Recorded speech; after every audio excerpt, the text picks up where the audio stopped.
What's your best walk of shame story? In college, one of the bigger sororities had almost weekly socials at their sorority house.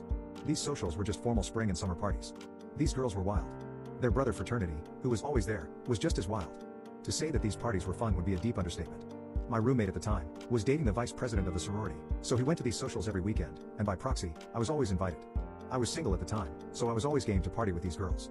There was one caveat: this sorority had a strict no guys sleeping over policy. This created an interesting problem. If you met one of the sisters that you had a rapport with, hooking up at the sorority house was not an option.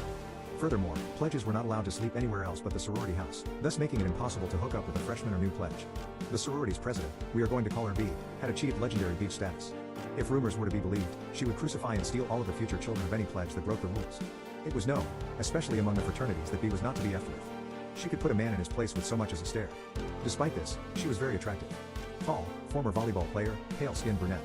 Heaven help any young fraternity pledge that made a pass at her or